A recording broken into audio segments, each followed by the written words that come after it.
When you think of Honda in Bangladesh, two models come into mind. If you're young, just getting into the job market and have a taste for speed, it's the Civic. If you're a family man with responsibilities and seat to fill, you get the CRV. CRV has become somewhat of a silent hit in Bangladesh. No one really raves about it when you ask for a car, but everyone you know has one. Honda recently updated their CRV, and today we're looking at it.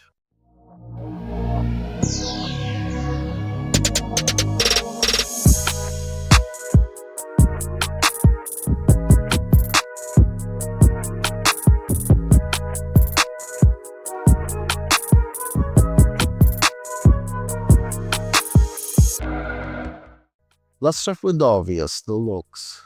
The outgoing CRV or the old CRV was more sleek, the nose was a bit more stubby, and it had a very distinct Japanese design. Compared to that, this new CRV is very slab-sided with a massive grille and a design that looks more European than Asian. I mean, this grille, this entire structure reminds me of Stellantis product, although I'm sure the quality here is much better. Now, under this massive slab-sided hood, there is a 1.5-liter four-cylinder turbocharged engine making somewhere around 190 horsepower and 240 something newton meters of torque. This engine sends its power to all four wheels for continuously variable transmission, otherwise known as CVT. And the acceleration is pretty good. We'll talk about it when we drive the car. Besides that, this car also is quite capable of going off-road as evident by this air intake. This car can float quite high without waterlogging the engine. A nice touch in this model is these gas struts, so you don't have to fiddle with the stick whenever you open the hood. With that said, let's move to the side. Okay, as we start to move to the side, you will notice there is a nice three-dimensional design in the headlight cluster. This little thin strip is the DRL, and the actual headlight is here. Underneath, you got some fake vents, parking sensor, and an LED fog lamp. Moving to the back, the wheel arches have reflectors built into them, and the wheels themselves are 19-inch, wrapped in Michelin Latitude Sport tires. And then you got a plastic covered underbody if you ever want to take this to off-road or just make sure you don't get any car crash in the bodywork. That gives you around 8 inches of ground clearance. Moving to the back, you have the fuel tank. It can be accessed by just pressing this tab. And overall, not much else to say. Let's move to the back. As we move to the back, you got the standard hatch spoiler, built-in brake lamp, this wiper, this waterfall style brake lamp that's almost every Japanese automakers do nowadays. Although point to be noted, Volvo started this. The CRV badge with AWD markings, dual exhaust, actual functional ones, and this automatic tailgate.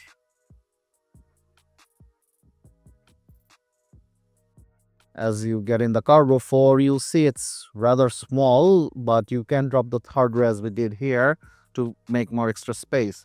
This shelf can be raised to have a little bit of false flooring, to have a flush floor in case you wanted, but this opening will remain. Beside that, there's another second floor underneath. There's a cork tray with the tools built into it, and underneath that is the spare tire, which I can't reach without needing free hand. I don't know why Honda went with this design. Besides that, there isn't much to say here. You got a 12 volt here, 180 watt max, a cabin light, and two cup holders that are for the third row seat. I'll show them to you when we get in there. Now, let's start with the second row. One nice thing about Honda's seat or rear passenger seat design is this door. Look how wide it opens. I'm standing right here and the door is almost vertical or almost level. Now getting inside, you have a nice option to adjust the seat front to back, and this is how far it will go. But as you get in, you are treated to some of the nicest seat currently in the industry. Beside that, you got armrests with two cup holders that are weirdly in the center, SE vents, two USB-C ports, some parcel shelf, not parcel shelf, so some place to store your stuff, and speakers, which is a Bose 12 speaker system, and we tested it. It has a really good bass and it's really loud to the point that it almost made me hurt. It's almost hurt my ear. Now, one annoying to me feature in this car is the sunroof situation. It is panoramic, but it stops right here, not over my head, but here, which makes if I want to look right up, I'm looking at carpet, not the sky. I don't know why they did it. I've seen it before in another car and it annoyed me back then. It annoys me now. That said, Honda did make some use of this area by giving us two touch sensitive reading light that lets up anything in your lap. And beside that, there's not much to say about the third room. Also, there's some really nice foam wood contouring, I guess, and this chrome plated lever, which are actually nice to touch. And also on that note, the build quality is really nice. It's actually better than a lot of cars I've been recently. Now, I don't want to do this, but let me try the third row seat. Now, before we get into the rear seat, let me point out something. You can actually adjust the seat of the CRV on the second row only. As to get into the third row seat, however, you have a lever here, you pull it, and the entire seat comes out and up. Then you basically try to fit yourself in the third row, but as you can see, I physically can't do it. So there is no point trying to show you what's like for me. To further prove the point, we brought in our smallest member of the auto drive team. This is Akib Hamid, our photographer and media editor. Please demonstrate it.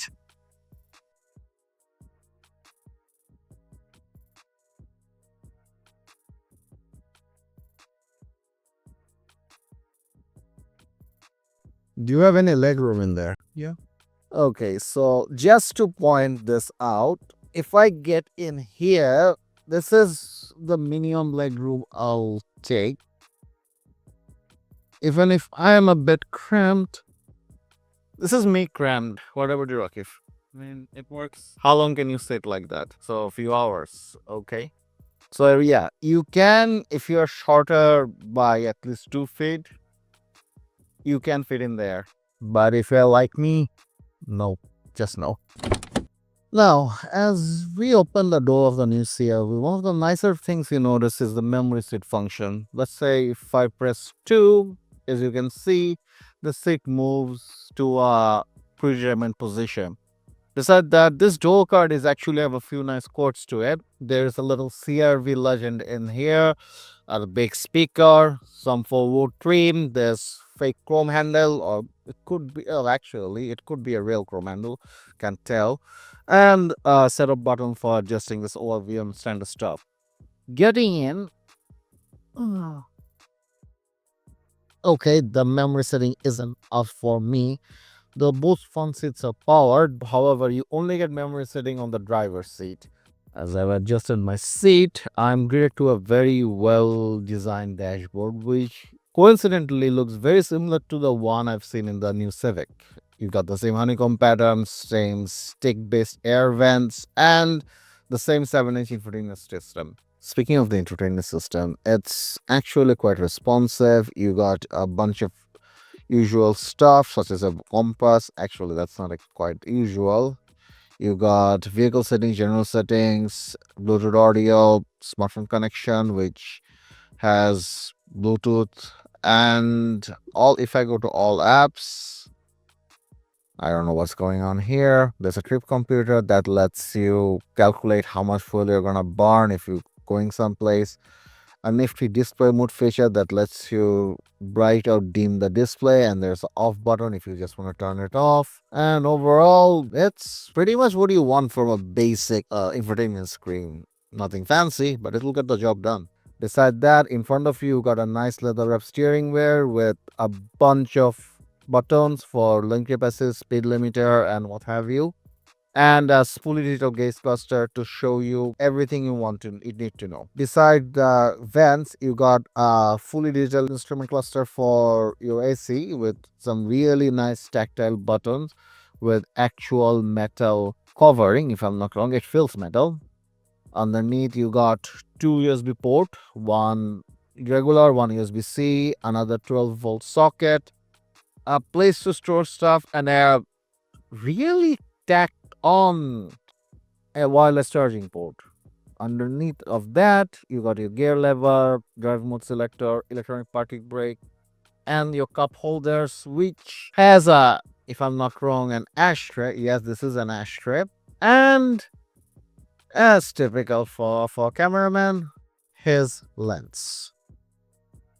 Moving back, there's a small cubbyhole here and a very big center console that is, yep, almost to my arm's length, and a small pencil tray. Up top, you have a sunglass holder, which I wish my car had. Controls for the sunroof, control for the sunshade, lights, reading lamps, and a central button to control them. And of course, the all important sunshade with vanity mirrors that do not have the light. Overall, it's a very well equipped place to sit, a well equipped place to be, and no surprises. There are no unusual tech here. Now, time to drive this car. Now, this is my third Honda product from the HS that I'm being test driving. I started with the Civic, which was fun for a 1.3 liter. Under 3 liter, that was a 1.5 non-turbocharged. Then I tried the turbocharged Civic, which was quite exhilarating, and now the Honda CR-V. Now, as someone who coming from the sedan, I thought it would be a lot different than the sedans, as in it would be more wobbly, more bouncy, standard crossover stuff.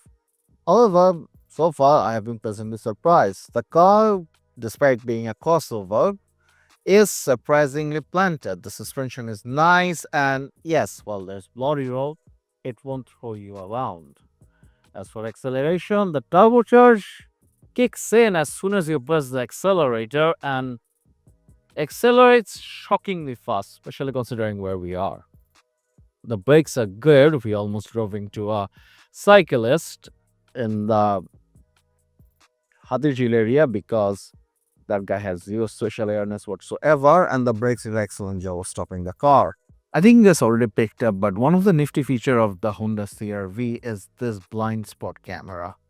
As soon as you indicate you're going left, this camera kicks in. You can also turn it on with a button, which is nice, but for some reason Honda decided not to give you one on the right side, which means if you are turning right, you get nothing. Why? I'm not so sure.